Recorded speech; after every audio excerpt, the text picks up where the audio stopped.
31절에서 35절까지 말씀인데 우리 다 같이 일어나셔서 하나님의 말씀을 믿음으로 받겠습니다. 창세기 29장 31절에서 35절까지 말씀 우리 한 절씩 교독하시면서 하나님의 말씀을 믿음으로 받겠습니다. 창세기 29장 31절에서 35절까지 우리 한 절씩 교독하시면서 말씀 받습니다. 제가 먼저 읽겠습니다. 여호와께서 레아가 사랑받지 못함을 보시고 그의 태를 여섰으나 라헬은 자녀가 없었더라.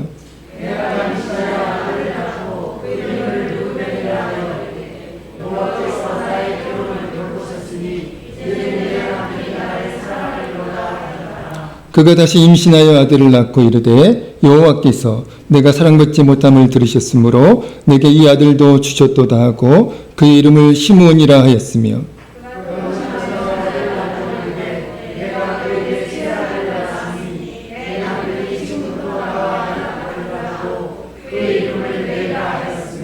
우리 35절 함께 읽습니다. 시작. 그가 또 임신하여 아들을 낳고 이르되 내가 이제는 여호와를 찬송하리로다 하고 이로 말미암아 그가 그의 이름을 유다라 하였고 그의 출산이 멈추었더라. 아멘. 자리에 앉아주시기 바랍니다.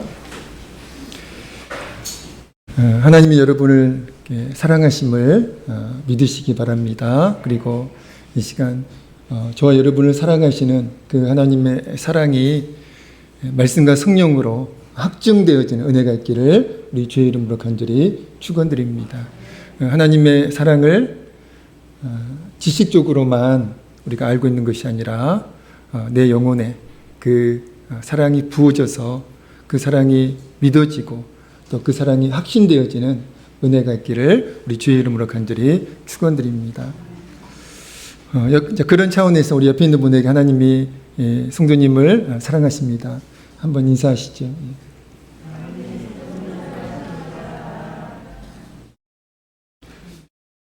오늘 말씀 제목은 좀 독특한 제목인데요. 같이 한번 읽어볼까요? 오늘 말씀 제목 같이 읽겠습니다. 시작. 네, 결핍이 은혜가 될 수 있습니까? 네, 충분히 은혜가 될 수 있습니다. 오늘 주일예배 말씀을 준비하면서 참고했던 글이 있어요. 이런 글인데요. 슬픔과 절망의 차이라는 글입니다. 슬픔과 절망. 같은 말 같지만 전혀 다른 그 의미, 다른 차원을 가지고 있다고 그래요. 슬픔은 내가 이길 수 있는 고통이지만 절망은 내가 절대로 이길 수 없는 고통이래요. 이해가 되시죠? 동의가 되시나요? 슬픔은 내가 노력하면 얼마든지 극복되어지는 고통이지만 절망은 내가 아무리 노력해도 내 노력으로, 내 능력으로, 내 지혜로는 절대 극복되지 않는 고통이 절망이라는 겁니다. 근데 여러분, 저와 여러분에게는 누가 계세요? 엘샤다이 전능하신 하나님께서 저와 여러분과 함께하고 계세요. 그 하나님은 저와 여러분을 사랑하십니다. 저와 여러분과 늘 함께하고 계세요. 자, 그렇다면 저와 여러분에게는 극복되지 않는 슬픔도 없고요. 극복되지 않는 절망도 없음을 믿으시기 바랍니다. 슬픔은 물론이고 내 힘으로 절대로 극복되지 않는, 내 능력으로 절대로 극복할 수 없는 그 절망도 여러분 은혜가 임하면 초월되고 극복된다는 사실을 믿으시는 여러분 되시기를 우리 주님의 이름으로 간절히 축원드립니다. 이 시간 내가 이길 수 있는 고통인 슬픔도, 내가 절대로 극복할 수 없는, 내가 절대로 이길 수 없는 그 절망도 은혜의 힘으로, 우리에게 은혜가 임해서 그 은혜의 힘으로 또 전능하신 하나님, 그 엘샤다이 전능하신 하나님의 능력으로 초월되어지고 극복되어지는 은혜가 있기를 우리 주님의 이름으로 간절히 축원드립니다. 오늘 본문 말씀의 주인공은 누구예요? 레아라고 하는 한 여인인데요. 레아 누굽니까? 야곱의 외삼촌 라반의 딸이면서 동시에 야곱의 부인입니다.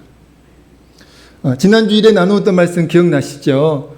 어떤 말씀이었습니까? 지난 주일 말씀이 아버지를 속이고 아버지 이삭을 속여서 형 에서가 받을 축복을 야곱이 가로챘잖아요. 그 사실을 나중에 한 형 에서가 이제 야곱을 죽이려고까지 이제 그렇게 분노하니까 어머니 리브가가 이제 그 야곱을 자신의 그 친정인 외가로 급히 피신을 시키잖아요. 그래서 집을 떠나서 가족을 떠나서 야곱이 이제 그 하란을 향하여 가다가 한 이름 없는 들판에서 이제 저녁이 되어서 유숙을 하게 되었고 그곳에서 살아계신 하나님 임재를 체험하게 되잖아요. 그래서 그곳 이름을 하나님의 집이라고 하는 베델이라고 야곱이 명명을 했다는 것이죠. 그리고 이제 야곱은 그 체험 이후에 하나님의 돌보신 가운데 하나님의 인도하신 가운데 외삼촌 라반의 집에 무사히 도착을 해서 그 라반의 집에서 살게 되죠. 그 야곱의 외삼촌 라반에게는 두 딸이 있었어요. 두 딸이 있었는데 큰 딸과 작은 딸의 이름이 각각 무엇이죠? 큰 딸의 이름이 바로 레아, 오늘 본문의 주인공입니다. 큰 딸의 이름이 오늘 본문의 주인공인 레아고 작은 딸의 이름이 라헬입니다. 창세기 29장 16절에서 18절까지 말씀을 보니까 그 두 딸 가운데 외삼촌 라반의 두 딸 가운데 레아와 라헬 가운데 야곱이 사랑한 딸이 있었어요. 어떤 딸을 사랑했습니까? 큰 딸이 아닌 큰 딸 레아가 아닌 작은 딸 라헬을 야곱이 사랑하게 되었습니다. 그래서 야곱이 그 라헬과 결혼하고 싶어서 자신의 아내 삼고 싶어서 야곱이 외삼촌 라반에게 어떤 제안을 합니다. 그 제안이 무엇이었죠? 삼촌, 내가 라헬을 사랑합니다. 라헬과 결혼하고 싶습니다. 만약 라헬을 저와 결혼시켜주면 저에게 라헬을 아내로 주시면 제가 7년 동안 품삯을 받지 않고 내가 무료로 그 외삼촌의 일을 해드리겠습니다. 이런 제안을 하죠. 그래서 외삼촌 라반이 그 야곱의 제안을 이렇게 받아들여서 7년 동안 야곱은 열심히 이제 그 외삼촌 라반의 일을 감당했죠. 드디어 야곱은 7년 기한을 다 채운 후에 사랑하는 라헬과 결혼식을 올릴 수가 있었다는 것이죠. 그 첫날 밤을 보냈어요. 근데 아침에 눈을 떠서 신부를 보니까 엄청 큰 충격을 받았죠. 신부가 누구였어요? 사랑하는 라헬이 아닌 레아가 그 방에 있는 거예요. 여러분, 어떻게 된 일이었죠? 왜 라헬이 그 자리에 있어야 되는데 라헬은 그 자리에, 사랑하는 라헬은 없고 사랑하지 않는 레아가 그 자리에 있는 거예요. 어떻게 된 일입니까? 창세기 29장 25절에 이렇게 말씀하고 있죠. 우리 같이 한번 읽어볼까요? 창세기 29장 25절 함께 읽습니다. 시작. 야곱이 아침에 보니 레아가 라반에게 이르되 외삼촌이 어찌하여 내게 이같이 행하셨나이까? 내가 라헬을 위하여 외삼촌을 섬기지 아니하였나이까? 외삼촌이 나를 속이심은 어찌 됨이니까? 아멘. 어떻게 된 일이에요? 외삼촌 라반이 야곱을 속인 거잖아요. 좀 나쁜 말로 좀 속된 말로 사기를 친 겁니다. 야곱은 분노했어요. 심히 분노했습니다. 그러나 분노했지만 어쩔 수 없는 현실이에요. 그래서 그 현실을, 어쩔 수 없는 그 현실을 야곱은 받아들여서 사랑하지 않는 그 레아를 자신의 아내로 삼습니다. 자신의 아내로 인정하게 되었고요. 또 7년을 더 품삯 없이 일해주는 조건으로 사랑하는 라헬과 결혼식을 올리게 되었습니다. 자, 이제 배경의 말씀이 오늘 본문 이전에 이제 그 상황이었어요. 사랑하는 성도 여러분, 오늘 본문 말씀 직접 말씀이 29장 30절 말씀입니다. 자, 29장 30절 말씀 읽어볼까요? 29장 30절입니다. 같이 한번 읽습니다. 시작. 라헬에게로 들어갔고 그가 레아보다 라헬을 더 사랑하여 다시 7년 동안 라반을 섬겼더라. 아멘. 여러분, 29장 30절 말씀이 강조하고 있는 포인트가 뭡니까? 야곱이 언니 레아보다, 그러니까 언니도 지금 아내예요. 라헬도 아내입니다. 그런데 야곱은 언니 레아보다 동생 라헬을 더 사랑했다라고 그 포인트를 지금 강조하고 있는 거예요. 그러나 여러분, 오늘 본문 31절에서 자, 이렇게 말씀이 되어 있습니다. 하나님이 레아가 야곱에게 사랑받지 못함을 보셨다, 이렇게 말씀이 되어 있잖아요. 자, 하나님께서 이렇게 보시니까 레아가 야곱의 부인인데 야곱과 함께 살고 있는데 야곱에게 사랑을 받지 못하고 있는 거예요. 그래서 그 장면을 하나님께서 이제 보셨다라고 그렇게 말씀하고 있습니다. 그런데 여러분, 31절 사랑받지 못함, 이 말씀이 히브리어로 세누아라고 합니다. 번역하면 미워하다, 이런 뜻으로 번역이 됩니다. 자, 그러니까 야곱이 레아와 결혼해서 함께 살고 있지만 레아를 사랑하기는 했지만 라헬보다 덜 사랑한 것이 아니라, 그러니까 레아도 사랑했지만 라헬을 더 사랑한 것이 아니라, 여러분, 레아를 야곱이 전혀 사랑하지 않고 오히려 미워하고 증오했다는 것이죠. 여러분, 야곱은 레아와 결혼 후에도 오직 라헬만을 사랑했다는 사실을 우리가 발견할 수 있습니다. 레아에게는 마음을 1도 주지 않았어요. 전혀 마음을 주지 않았다는 것이죠. 여러분, 당시 레아의 심정이 어땠을까요? 자신은 야곱의 부인이에요. 야곱과 함께 살고 있습니다. 물론 아버지가 자신을 속이고 또 야곱을 속여서 정략적으로 한 결혼이지만, 그러나 레아는 야곱을 사랑했던 것 같아요. 그래서 남편에게 사랑을 이제 받기를 간절히 원했지요. 그러나 야곱은 레아에게 전혀 마음을 열지 않았고요. 전혀 레아를 사랑하지 않았다는 것이죠. 남편인 야곱에게, 사랑하는 남편 야곱에게 전혀 사랑을 받지 못하는 그 레아의 심정 어땠을까요? 너무나 괴로웠을 것입니다. 정말 절망적이었을 거예요. 자신의 힘으로 어떻게 해볼 수가 없잖아요. 그러니까 자신의 힘으로 극복되지 않는 그 절망의 상태가 당시 레아의 상태였다는 것이죠. 여러분, 사랑하는 남편에게 사랑받지 못하는 그 사랑의 결핍으로 인해서 레아의 그 심정이 얼마나 괴로웠던지, 얼마나 고통스러웠던지, 그 괴로웠던 심정, 그 절망적인 심정이 이제 하나님의 은혜로 아들들을 낳아요. 아들들을 낳습니다. 그런데 그 아들들을 낳고 했던 고백에 그 당시 레아의 절망적인 심정, 그 괴로웠던 심정이 잘 나타나 있다는 것이죠. 첫째 아들을 낳았어요. 그 아들의 이름을 어떻게 지었죠? 르우벤이라고 지었습니다. 우리 29장 32절 읽어볼까요? 29장 32절입니다. 읽겠습니다. 시작. 그 이름을 르우벤이라 하여 이르되 여호와께서 나의 괴로움을 돌보셨으니 이제는 내 남편이 나를 사랑하리로다 하였더라. 아멘. 여러분, 큰 아들을 낳고 첫째 아들을 낳고 이름을 르우벤이라 지었는데요. 그렇게 이름을 짓고 했던 고백이 어떤 고백이에요? 여호와께서 나의 괴로움을 돌보셨으니 이제는 내 남편이 나를 사랑하리로다. 이렇게 고백하고 있습니다. 그런데 사랑을 받지 못했어요. 여전히 야곱의 마음은 벽입니다.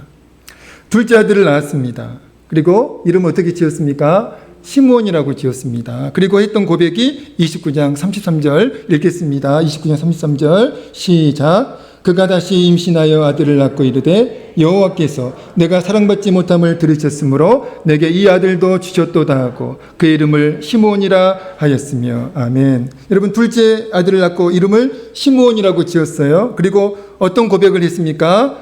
여호와께서 내가 사랑받지 못함을 들으셨으므로 내게 이 아들도 주셨도다. 또 셋째 아들을 낳았어요. 여전히 야곱의 마음은 요지부동입니다.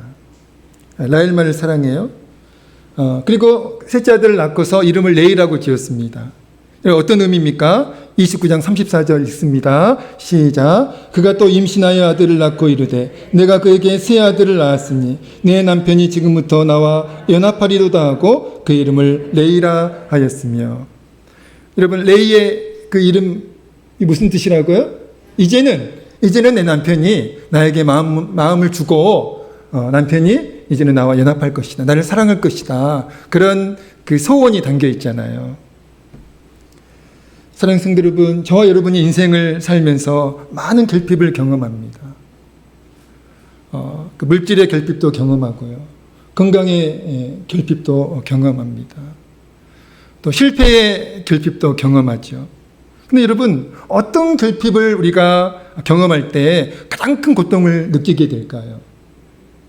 물질의 결핍을 우리가 경험할 때 가장 큰 고통을 느낄까요? 그렇지 않은 것 같아요. 제가 겪어보니까, 제가 경험해보니까 아마도 사랑의 결핍으로 인한, 사랑받지 못하는, 마땅히 사랑받아야 할 사람에게 사랑받지 못하는 그 사랑의 결핍으로 인한 고통이 가장 큰 고통이 아닐까 싶습니다. 어떤 분은 속으로 목사님 한가한 생각하고 계시네요. 아니에요. 정말로 그렇습니다. 여러분, 사무엘상 16장 1절에서 13절까지 말씀은 우리가 잘 아는 말씀인데요. 이제 하나님께서 이스라엘의 초대 왕이었던 사울 왕을 이제 패하기로 그렇게 작정하시고 새로운 왕을 이제 하나님께서 선택을 하셨습니다. 이스라엘의 2대 왕을 선택하셨죠. 이제 그리고 사무엘 선지자를 다윗의 아버지 이새의 집으로 이제 보내셔서 하나님께서 새롭게 선택하신 이스라엘의 다음 왕을 이제 찾게 만드셨죠. 그래서 사무엘 선지자가 다윗의 아버지 이새의 집을 이제 방문해 가지고 이새의 아들들을 이제 대면을 합니다. 그런데 이상한 것은 이새에게는 7명의 아들만 있었던 게 아니에요. 그런데 7명의 아들들만 사무엘 선지자를 대면을 합니다. 근데 그 자리에는 하나님께서 선택하신 왕이 없었잖아요. 그래서 이상하게 생각하고 사무엘 선지자가 하나님의 감동이 없으니까 이상하게 생각하고 더 아들이 없느냐 그렇게 물었을 때 다윗이 있다라고 그렇게 이새가 말을 하죠. 여러분, 다윗 그때 뭐 하고 있었습니까? 들에서 양을 치고 있었어요. 아버지 이새의 양을 돌보고 있었습니다.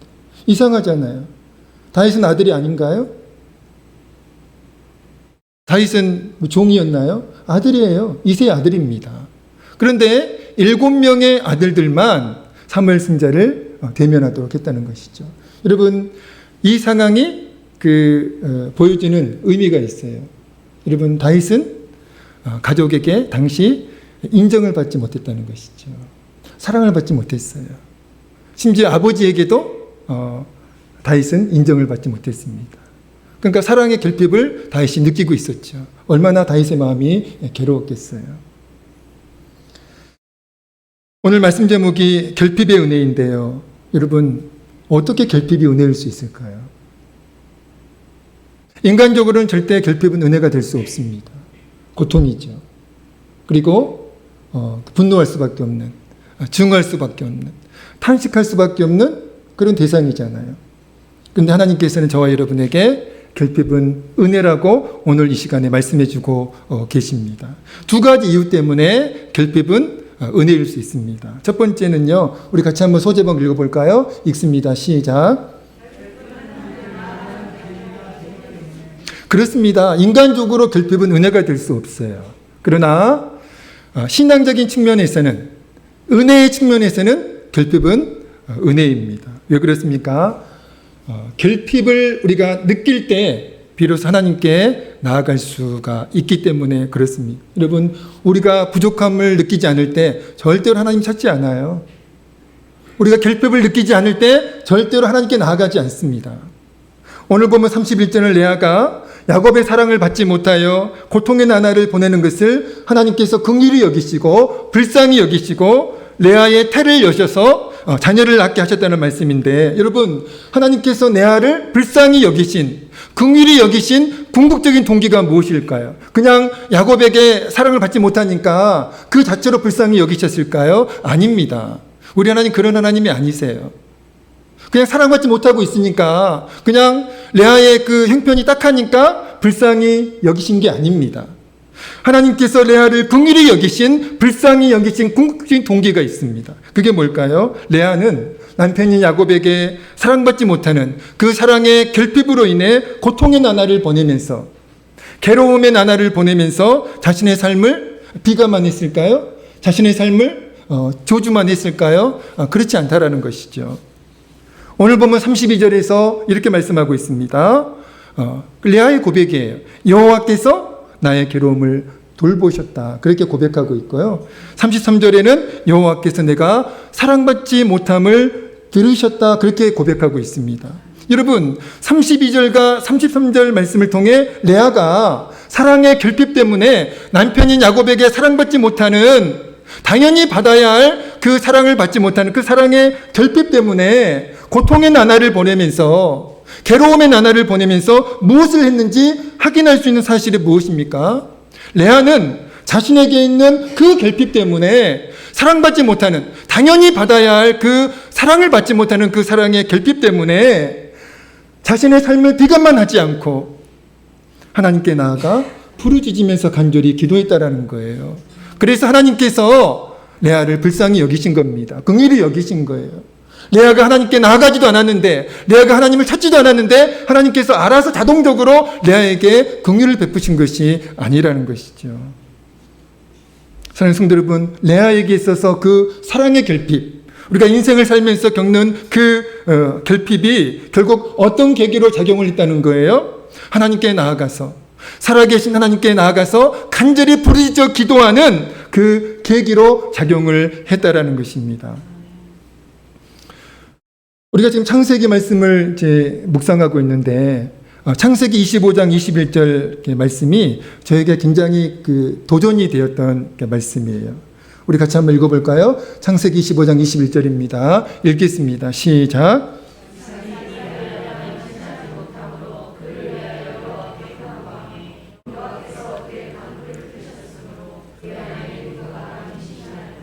아멘. 이삭이, 야곱의 아버지가 이삭이잖아요. 이삭이 이제 40살에 결혼을 했잖아요. 리브가와. 근데 리브가가 임신을 이제 못하는 거예요. 그래서 이삭이 그 임신하지 못하는 그 리브가 때문에 그 이제 걱정이 돼가지고, 근심이 돼가지고 하나님께 간구했다는 말씀이 창세기 25장 21절 말씀입니다. 여러분, 이삭이 그의 아내가 임신하지 못함으로, 여러분, 인생의 결핍이에요. 인생의 결핍입니다. 이삭이 그의 아내가 임신하지 못함으로 그를 위하여 여호와께 간구했다. 여호와께서 그의 간구를 들으셨으므로 그의 아내 리브가가 임신하였다. 이 말씀이잖아요. 여러분, 이삭이 아내가 임신하지 못하는 그 인생의 결핍 때문에 무엇을 했다라고요? 그냥 낙심만 하지 않았어요. 그냥 절망만 하지 않았습니다. 신세한탄만 하지 않았어요. 하나님께 나아가서 하나님이 살아계심을 믿고, 그 하나님께서는 전능하신 하나님이심을 믿고, 그리고 나를 사랑하심을 믿고 그 하나님께 나아가서 그 인생의 결핍 앞에서 하나님께 나아가서 하나님께 기도했다는 거예요. 자신의 문제를, 그리고 자신의 결핍을 그 하나님께 믿음으로 맡겨드렸다는 겁니다. 마가복음 10장 46절에서 52절 말씀은요, 맹인이면서 거지였던 바디메오 스토리잖아요. 여러분, 바디메오가 예수님께 앞을 보지 못해요. 앞을 보지 못하면서 또한 그 구걸을 해서 삶을 이제 그 연명하는 그런 참 비참한 사람이었잖아요. 그 바디메오가 예수님의 소문을 듣고 믿음이 생겼던 것 같아요. 그리고 바디메오가 예수님께 막 소리를 지르면서 자신을 불쌍히 여겨달라고 간청을 합니다. 주변 사람들이 막 그 바디메오를 막 혼내기도 했잖아요. 조용히 하라고, 시끄럽다고, 왜 그렇게 떠드냐고, 그만하라고. 근데 바디메오는 아랑곳하지 않고 예수님께 은혜를 베풀어 달라고, 자신을 불쌍히 여겨달라고 소리를 지르면서 기도하고 간구했잖아요. 여러분, 예수님은 그 바디메오의 그 부르짖음을 믿음으로 인정해 주십니다. 그리고 그에게 은혜를 베풀어 주셨죠. 그가 눈을 뜨고 정상인으로 그 인생을 살게 되었다는 것이죠. 여러분, 이 바디메오가 예수님께 소리를 지르면서 은혜를 구한, 소리를 지르면서 주변 사람들이 만류하고, 그리고 주변 사람들이 타박을 내도 아랑곳하지 않고 이 바디메오가 예수님께 은혜를 구한 그 계기가 무엇이었죠? 앞을 보지 못하는 그 결핍 때문에 바디메오가 예수님께 나아가서 은혜를 구한 거잖아요. 결핍 때문이었습니다. 만약 그에게 앞을 보지 못하는 그 결핍이 없었다면 어쩌면 이 바디메오는 예수님을 찾지 않았을 거예요. 예수님께 나아가지 않았을 것입니다. 그러나 그 결핍이 이 바디메오에게는 복으로 작용을 했다는 것이죠. 그 결핍이 예수님께 나아가게 만든 동기, 계기로 작용을 했다라는 것입니다. 지난 주간 새벽 기도 시간에 제가 안 그래도 제 목소리가 좀 커요. 일부러 그러는 게 아니라 원래 제 목소리가 큽니다. 언제부터 커졌는지 저도 몰라요. 이제 원래 목소리가 큰데 지난 주간 그 새벽 기도 시간에 제가 평소보다 조금 더 큰 목소리로 기도를 했던 것 같아요. 그날 새벽 기도 끝나고 집사람이 저에게 아주 조용히 오늘 당신 평소보다 목소리가 왜 그렇게 컸냐고 아주 조용히 치조하듯이 저에게 물어보더라고요. 조용히 얘기를 했는데 저에게는 굉장히 치조로 느껴졌습니다. 그래서 제가 아니라고 제가 평소처럼 기도를 했던 것 같은데 아마 그때 제가 더 절실했던 것 같다고, 더 절박했던 것 같다고, 그래서 목소리가 더 커졌던 것 같다. 나도 모르게 그렇게 제가 이제 저를 변호했는데요. 아마 그랬던 것 같아요. 그때 제가 제 연약함에 결핍을 느끼고 또 우리 교회의 상황에 결핍을 느끼고 그래서 더 절실한 마음으로 더 절박한 마음으로 기도하다 보니까 저도 모르게 목소리가 커졌던 것 같습니다. 가식적으로 목소리 크게 낸 거 아닙니다. 사랑하는 성도 여러분, 오늘 저와 여러분이 왜 하나님께 나아가지 않을까요? 왜 하나님을 찾지 않고 왜 하나님께 기도하지 않을까요? 오늘 한국교회가 문제라고 하죠. 근데 가장 큰 문제가 무엇일까요? 결핍을 못 느끼는 거예요. 부족함을 못 느끼는 거예요. 그러니까 하나님을 찾지 않고요. 하나님께 기도하지 않습니다. 삶에 결핍이 없으니까, 신앙의 결핍을 느끼지 못하니까, 영혼의 결핍을 느끼지 못하니까 하나님께 나아가지 않고 하나님께 기도하지 않고 하나님께 은혜를 구하지 않는 것 같습니다. 오늘 저와 여러분이 결핍을 느낀다면 그게 인생의 결핍이건 신앙의 결핍이건 영혼의 결핍이건 정말 우리가 하나님 앞에서 결핍을 느낀다면 하나님을 찾지 말라고 해도 하나님을 찾을 거예요. 바디메오처럼. 정말 하나님께 은혜를 간절히 구하면서 주변 사람들이 만류해도 그러지 말라고, 왜 그렇게 극성이냐고, 왜 그렇게 날마다 교회 가서 그렇게 극성 부리면서 그렇게 신앙생활 하냐고, 그렇게 타박을 해도 우리는 아랑곳하지 않고 바디메오처럼 하나님께 나아가서 은혜를 구하면서 기도하지 않겠습니까? 결핍은 인간적으로 좋은 것이 아닙니다. 그러나 결핍으로 인해서 하나님께 나아갈 수만 있다면, 그래서 하나님께 나아가 하나님께 기도할 수만 있다면 여러분 그 결핍은요 변장하고 찾아온 축복이 되는 줄로 믿습니다.